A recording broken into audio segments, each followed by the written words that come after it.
চীনের সর্বশেষ ব্যালিস্টিক ক্ষেপণাস্ত্র পরীক্ষা নিয়ে যুক্তরাষ্ট্র ও তার মিত্ররা কেন দুশ্চিন্তায়? প্রশান্ত মহাসাগরে সাবমেরিন থেকে দূরপাল্লার আন্তঃমহাদেশীয় ব্যালিস্টিক ক্ষেপণাস্ত্রের সফল পরীক্ষা চালিয়েছে চীন। এই ঘটনার পর থেকেই উদ্বেগ প্রকাশ করেছে যুক্তরাষ্ট্র, জাপান, অস্ট্রেলিয়া ও নিউজিল্যান্ড। কেন এত আলোচনা? কেন এই পরীক্ষাকে শুধু একটি সামরিক মহড়া হিসেবে দেখা হচ্ছে না? চলুন জেনে নেওয়া যাক। চীনের সরকারি তথ্য অনুযায়ী গত সোমবার দুপুর 12টা 1 মিনিটে একটি পারমাণবিক শক্তিচালিত সাবমেরিন থেকে একটি আন্তঃমহাদেশীয় ব্যালিস্টিক ক্ষেপণাস্ত্র বা আইসিবিএম উৎক্ষেপণ করা হয়। ক্ষেপণাস্ত্রটি কয়েক হাজার কিলোমিটার উড়ে প্রশান্ত মহাসাগরের দক্ষিণাঞ্চলে নির্ধারিত স্থানে গিয়ে পড়ে। চীন দাবি করেছে এতে কোনো পারমাণবিক ওয়ারহেড ছিল না এবং এটি ছিল নিয়মিত বার্ষিক সামরিক প্রশিক্ষণের অংশ।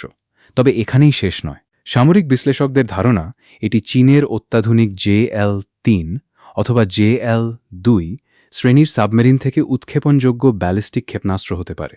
বিশেষ করে JL-3 এর পাল্লা 10,000 কিলোমিটারেরও বেশি, যা চীনের উপকূলীয় জলসীমা থেকেই যুক্তরাষ্ট্রের মূল ভূখণ্ড পর্যন্ত পৌঁছাতে সক্ষম। এ কারণেই উদ্বেগ বেড়েছে যুক্তরাষ্ট্র ও তার মিত্রদের মধ্যে।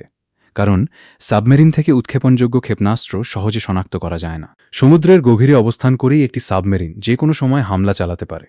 ফলে এমন সক্ষমতা একটি দেশের পারমাণবিক প্রতিরোধ ক্ষমতাকে আরও শক্তিশালী করে তোলে।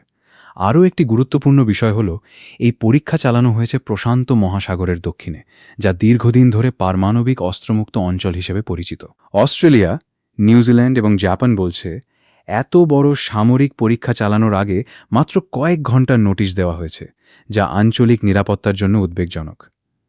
এদিকে যুক্তরাষ্ট্রের পররাষ্ট্র দপ্তর বলেছে বিশ্ব যখন পারমাণবিক অস্ত্রের বিস্তার রোধে কাজ করছে, তখন চীনের এমন পদক্ষেপ আন্তর্জাতিক আস্থা ও স্থিতিশীলতার জন্য চ্যালেঞ্জ তৈরি করছে। একই সঙ্গে তারা বেইজিংকে অস্ত্র নিয়ন্ত্রণ সংলাপে অংশ নেওয়া এবং ভবিষ্যতে এমন উৎক্ষেপণের আগে আরও স্বচ্ছতা বজায় রাখার আহ্বান জানিয়েছে।